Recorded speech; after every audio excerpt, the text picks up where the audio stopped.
नमस्कार दोस्तों, स्वागत है आप सभी का हिंदी स्टडी में। आज हम पढ़ने वाले हैं वर्णमाला का पार्ट 2 व्यंजन, क्योंकि पहले पार्ट में मैं डाल चुकी हूँ स्वर और इसमें ये व्यंजन है, क्योंकि ये वर्णमाला से क्वेश्चन हमारे प्रत्येक एग्जाम में कुछ ना कुछ पूछा ही जाता है। ठीक है, स्टार्ट करते हैं। जैसे स्वर की सहायता से जिसे पूर्ण किया जाता है उसे क्या कहते हैं। ये परिभाषा आती है एग्जाम में कि स्वर्ण की सहायता से जिसे पूर्ण किया जाता है उसे क्या कहते हैं, व्यंजन कहते हैं। ठीक है, का के साथ प्लस आ करेंगे तभी का बनेगा पूरा, नहीं तो वो आधा का ही रहेगा अगर आ प्लस नहीं करेंगे तो। ठीक है, सभी व्यंजनों की संख्या अगर एग्जाम में आए तो 39 है, 39। अगर मूल व्यंजनों की संख्या पूछी जाए तो 33 है। ठीक है, आगे देखते हैं। उच्चारण प्रयत्न के आधार पर शब्द के आधार पर व्यंजन के कितने भेद हैं। सॉरी दोस्तों, उच्चारण प्रयत्न के आधार पर व्यंजन के कितने भेद हैं, 3 भेद हैं। ये भी एग्जाम में पूछा जा चुका है। वो कौन कौन से हैं।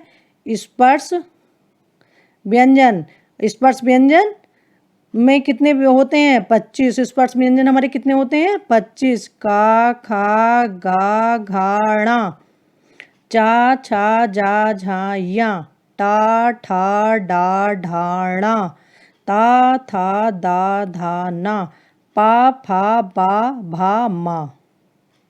ये हमारे हो गए 25 स्पर्श वर्ण। ठीक है, इन्हें हम उदित वर्गीय मतलब उदित वर्ण, वर्गीय वर्ण, स्पर्शी वर्ण तीनों बोल देते हैं। अगर एग्जाम में उदित वर्ण पूछे तब भी 25, वर्गीय वर्ण पूछे तब भी 25 और स्पर्श वर्ण पूछे तब भी 25। ठीक है, और इनका उच्चारण स्थान जैसे कंठ, का वर्ग कंठ से, चा वर्ग तालु से, टा वर्ग मूर्धा से, ता वर्ग दंत से और पा वर्ग ओष्ठ से। तो इसका एक कोड वर्ड बना लेना, कै ता मु दो ओ, कै ता मु दो ओ। ठीक है, हर वर्ग का पहला मतलब कंठ तालु मूर्धा का पहला वर्ण लेके। ऐसे इसका याद करने का ट्रिक है कचट और तपय। आगे देखते हैं। नंबर दूसरा है हमारा अंतस्थ। अंतस्थ वर्ण होते हैं हमारे 4। कौन कौन से, या, रा, ला, वा।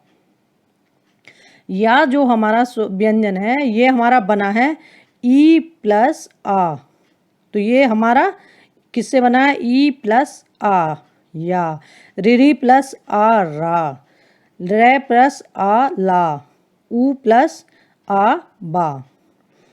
या हमारा अर्धस्वर है। रा लुंठित और प्रकंपित दोनों है। ला पाशर्विक है। बा अर्धस्वर है। तो एग्जाम में पूछा जाता है कि अर्धस्वर कौन से होते हैं, तो अर्धस्वर हमारा या और बा है। लुंठित और प्रकंपित रा है। पाशर्विक ला है। तीसरे नंबर में आते हैं हमारे उष्मर्श और संघर्षी वर्ण। उष्म और संघर्षी वर्ण हमारे कितने होते हैं, 4 होते हैं। सा, शा, शा और हा, ये कितने होते हैं हमारे, 4। सा, शा, सा और हा। इस पर संघर्षी ये भी 4 होते हैं। चा, छा, जा, झा। ये भी एग्जाम में पूछे जाते हैं कि जो इस पर संघर्षी हैं वो जैसे चा, छा, जा दे देंगे और एक बार दूसरा दे देंगे कि इनमें कौन सा नहीं है। आगे देखते हैं संयुक्त वर्ण। संयुक्त वर्ण हमारे कितने होते हैं, 4 होते हैं। संयुक्त वर्ण कितने होते हैं, 4। यह है छा, त्रा, ज्ञा और स्रा। का और सा से मिलकर बना है छा, ता और रा से मिलकर बना है त्रा, जा और या से मिलकर बना है ज्ञा, सा और रा से मिलकर बना है स्रा।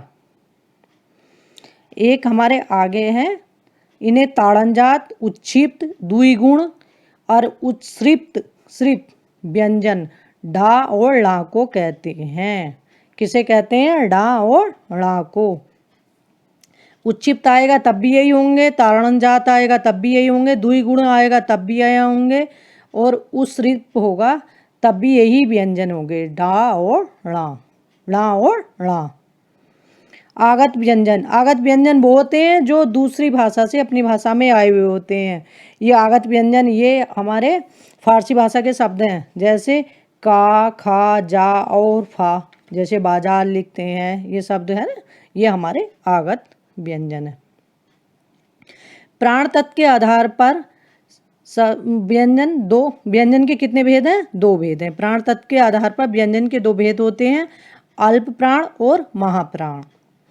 अल्प प्राण वो होते हैं जिनमें कम श्वास मतलब कम वायु का प्रयोग होता है बोलते समय। जैसे वर्ग, अल्प प्राण में आ गए हमारे वर्ग का पहला, तीसरा और पांचवा।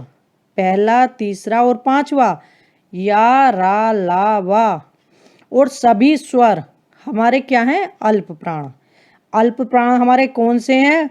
वर्ग का पहला, तीसरा, पांचवा वर्ण, या, रा, ला, वा और सभी स्वर हमारे अल्प प्राण होते हैं। महाप्राण किसी भी वर्ग का दूसरा और चौथा वर्ण और सा, हा महाप्राण होते हैं। किसी भी वर्ग का दूसरा, चौथा और सा, हा महाप्राण होते हैं। घोष तत्व के आधार पर व्यंजन के दो भेद होते हैं। किसी वर्ग का पहला और दूसरा वर्ण, किसी वर्ग का पहला और दूसरा वर्ण अघोष, शा, सा अघोष होते हैं। किस अघोष कौन कौन से हो गए?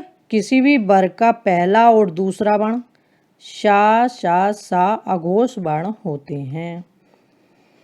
आगे देखते हैं सघोष वर्ण। सघोष और घोष किसी भी वर्ग का तीसरा, चौथा, किसी भी वर्ग का तीसरा, चौथा और पांचवा। या, रा, ला, वा, हा, या, रा, ला, वा, हा और सभी स्वर सघोष होते हैं। क्या होते हैं सघोष? किसी भी वर्ग का तीसरा, चौथा, पांचवा, या, रा, ला, वा, हा और सभी स्वर सघोष होते हैं। वीडियो देखने का दोस्तों एक फ़ायदा ये भी है, जैसे मैं बोल रही हूँ इस तरह से अगर आप लेट के भी सुनेंगे या काम करते करते भी सुनेंगे तो तुम्हें उतना ही फ़ायदा होगा जितना तुम बैठ के पढ़ोगे, उससे ज़्यादा फ़ायदा होगा। क्यों? कुछ चीज़ें ऐसी कि जो हमें सुनने से जल्दी याद होती हैं। आगे देखते हैं जैसे संयुक्त संपृक्त ध्वनियाँ। संयुक्त हो या संपृक्त ध्वनियाँ आ जाती हैं, एग्जाम में पूछते हैं।